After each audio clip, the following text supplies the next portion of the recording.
ನಮಸ್ತೆ ಪ್ರಿಯ ಸ್ನೇಹಿತರೆ, ಇವತ್ತು ನಾವು ಪ್ರದೋಷ ವ್ರತದ ಬಗ್ಗೆ, ಅದರ ಮಹತ್ವದ ಬಗ್ಗೆ ಸ್ವಲ್ಪ ಮಟ್ಟಿಗೆ ಈ ವಿಡಿಯೋದಲ್ಲಿ ತಿಳಿದುಕೊಳ್ಳೋಣ. ಈ ಒಂದು ವ್ರತವನ್ನು ಆಚರಿಸುವುದು ಹೇಗೆ, ಇದರ ಪ್ರಯೋಜನವೇನು, ಇದರ ಬಗ್ಗೆ ತಿಳಿಯೋಣ ಬನ್ನಿ. ಅದಕ್ಕಿಂತ ಮುಂಚೆ ಯಾರೆಲ್ಲ ಫಸ್ಟ್ ಟೈಮ್ ನನ್ನ ವಿಡಿಯೋ ನೋಡ್ತಾ ಇದ್ದೀರೋ ಸಬ್ಸ್ಕ್ರೈಬ್ ಮಾಡ್ಕೊಂಡು ನೋಡಿ. ಹಾಗೆ ವಿಡಿಯೋ ಇಷ್ಟ ಆದರೆ ಲೈಕ್ ಕೊಡೋದನ್ನು ಮರಿಬೇಡಿ. ಹಾಗೆ ನಿಮ್ಮ ಪ್ರೀತಿ ಪಾತ್ರರಿಗೆ ಈ ವಿಡಿಯೋನ ಶೇರ್ ಮಾಡಿ.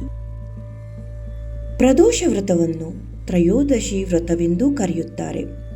ಈ ವ್ರತವು ಭಗವಾನ್ ಶಿವ ಮತ್ತು ಪಾರ್ವತಿ ದೇವಿಗೆ ಸಂಬಂಧಿಸಿದ ವ್ರತವಾಗಿದೆ.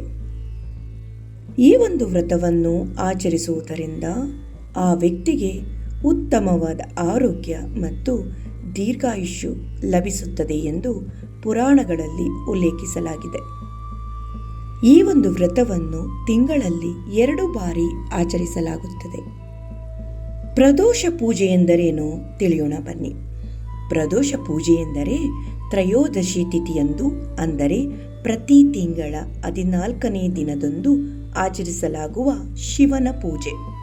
ವಿಶೇಷವಾಗಿ ಸೂರ್ಯಾಸ್ತದ ಸಮಯದಲ್ಲಿ ಶಿವ ಮತ್ತು ಪಾರ್ವತಿ ದೇವಿಯನ್ನು ಪೂಜಿಸಲಾಗುತ್ತದೆ. ಈ ಒಂದು ಸಮಯದಲ್ಲಿ ಪೂಜೆ ಮಾಡುವುದರಿಂದ ಎಲ್ಲ ಇಷ್ಟಾರ್ಥಗಳು ಈಡೇರುತ್ತವೆ ಎಂಬ ನಂಬಿಕೆ ಇದೆ. ಪ್ರದೋಷ ವ್ರತವನ್ನು ಆಚರಿಸುವುದರಿಂದ ದೋಷಗಳು ನಿವಾರಣೆಯಾಗುತ್ತವೆ ಎಂದು ಹೇಳಲಾಗುತ್ತದೆ. ಮತ್ತು ಈ ಸಮಯದಲ್ಲಿ ಪೂಜೆ ಮಾಡುವುದರಿಂದ ಶಿವ ಮತ್ತು ಪಾರ್ವತಿಯರ ಆಶೀರ್ವಾದ ಲಭಿಸುತ್ತದೆ ಎಂದು ನಂಬಲಾಗಿದೆ. ಪ್ರದೋಷ ಪೂಜೆಯಂದು ಉಪವಾಸ ಮಾಡುವುದು ಕೂಡ ಒಂದು ಆಚರಣೆಯಾಗಿದೆ.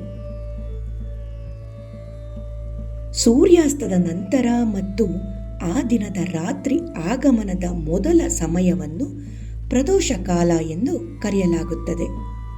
ಈ ಒಂದು ಪ್ರದೋಷದ ಸಮಯದಲ್ಲಿ ಕೈಲಾಸ ಪರ್ವತದಲ್ಲಿರುವ ಶಿವನು ನೃತ್ಯ ಮಾಡುತ್ತಾನೆ ಎನ್ನುವ ನಂಬಿಕೆ ಇದೆ.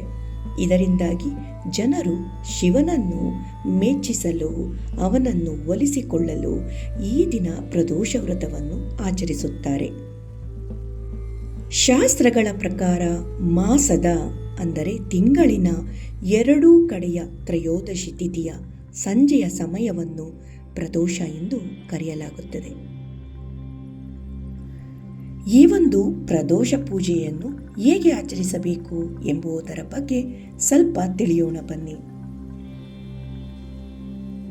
ನೀವು ಪ್ರದೋಷ ಪೂಜೆಯನ್ನು ಮಾಡಬೇಕು ಎಂದಿದ್ದರೆ ಸೂರ್ಯಾಸ್ತದ ಮೊದಲು ಸ್ನಾನ ಮಾಡಿ ಶಿವನ ದೇವಾಲಯಕ್ಕೆ ಭೇಟಿ ನೀಡಬೇಕು. ಶಿವಲಿಂಗಕ್ಕೆ ಅಭಿಷೇಕ ಮಾಡಿಸಿ ಬಿಲ್ವಪತ್ರೆ, ಹೂಗಳು, ಹಣ್ಣುಗಳು, ನೈವೇದ್ಯ ಇತ್ಯಾದಿಗಳನ್ನು ಅರ್ಪಿಸಬೇಕು. ಶಿವನ ಮಂತ್ರಗಳನ್ನು ಪಠಿಸಬೇಕು. ಶಿವಸ್ತುತಿಗಳನ್ನು ಹಾಡಬೇಕು. ಆ ದಿನದಂದು ಉಪವಾಸವನ್ನು ಆಚರಿಸಿ ಸಂಜೆಯ ಸಮಯದಲ್ಲಿ ಪ್ರಸಾದವನ್ನು ಸ್ವೀಕರಿಸಿ ಮತ್ತು ಶಿವನ ಆರಾಧನೆ ಮತ್ತು ಪೂಜೆಯನ್ನು ಭಕ್ತಿಯಿಂದ ಮಾಡಬೇಕು. ಈ ರೀತಿ ಶಿವನ ಆರಾಧನೆ ಪೂಜೆಯನ್ನು ಮಾಡುವುದರಿಂದ ಅಪೇಕ್ಷಿತ ಫಲಿತಾಂಶವನ್ನು ಪಡೆಯಬಹುದು. ಇದು ಶಿವಭಕ್ತರಿಗೆ ಬಹಳ ಮುಖ್ಯವಾದ ಆಚರಣೆಯಾಗಿದೆ. ಇನ್ನು ಪುರಾಣಗಳ ಪ್ರಕಾರ ಪ್ರದೋಷದ ಬಗ್ಗೆ ಇರುವ ಕಥೆಯನ್ನು ತಿಳಿಯೋಣ ಬನ್ನಿ.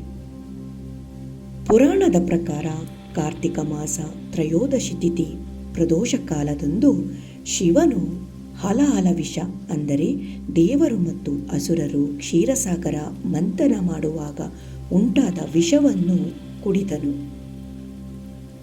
ಅದನ್ನು ಕಂಡ ಪಾರ್ವತಿ ದೇವಿಯು ಶಿವನ ಕುತ್ತಿಗೆಯಲ್ಲಿದ್ದ ವಿಷವನ್ನು ಅಲ್ಲಿಗೆ ನಿಲ್ಲಿಸಿದಳು. ಆಗ ಶಿವನ ಕುತ್ತಿಗೆ ನೀಲಿ ಬಣ್ಣಕ್ಕೆ ತಿರುಗಿತು. ಅಂದಿನಿಂದ ಶಿವನನ್ನು ನೀಲಕಂಠ ಎಂದು ಕರೆಯಲಾಗುತ್ತದೆ.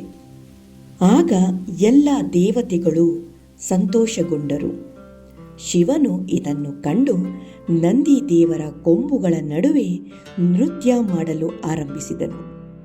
ಆದ್ದರಿಂದ ಪ್ರತಿ ತ್ರಯೋದಶಿ ತಿಥಿ ಪ್ರದೋಷ ಕಾಲದಂದು ಶಿವನಿಗೆ ಹಾಗೂ ಪಾರ್ವತಿ ದೇವಿಗೆ ವಿಶೇಷ ಪೂಜೆ ಮಾಡಲಾಗುತ್ತದೆ.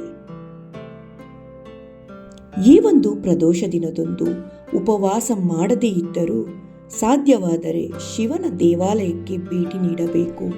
ಇತರ ಭಕ್ತರೊಂದಿಗೆ ವಿಶೇಷ ಪ್ರದೋಷ ಪೂಜೆಗಳಲ್ಲಿ, ಭಜನೆಗಳಲ್ಲಿ ಭಾಗವಹಿಸಬೇಕು.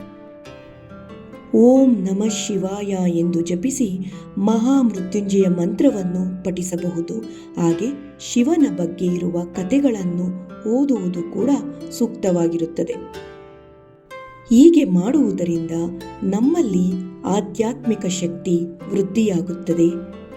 ಶಿವ ಮತ್ತು ಪಾರ್ವತಿಯರ ಆಶೀರ್ವಾದದಿಂದ ನಮ್ಮೆಲ್ಲ ಇಷ್ಟಾರ್ಥಗಳು ಈಡೇರುತ್ತವೆ, ಆರೋಗ್ಯ ಸುಧಾರಿಸುತ್ತದೆ, ಹಾಗೆ ದಾಂಪತ್ಯ ಜೀವನದಲ್ಲಿ ಸುಖ ಶಾಂತಿ ನೆಲೆಯಾಗುತ್ತದೆ ಎನ್ನುವ ನಂಬಿಕೆ ಇದೆ.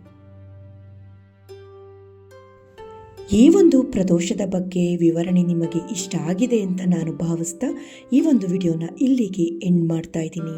ಮತ್ತೊಂದು ವಿಡಿಯೋದಲ್ಲಿ ನಿಮ್ಮನ್ನೆಲ್ಲ ಮತ್ತೆ ಭೇಟಿ ಮಾಡ್ತೀನಿ. ಈ ವಿಡಿಯೋನ ಕೊನೆವರೆಗೂ ನೋಡಿದ್ದಕ್ಕೆ ನಿಮಗೆಲ್ಲರಿಗೂ ಹೃತ್ಪೂರ್ವಕ ಧನ್ಯವಾದಗಳು. ಓಂ ಸಾಂಬ ಶಿವಾಯ ನಮಃ.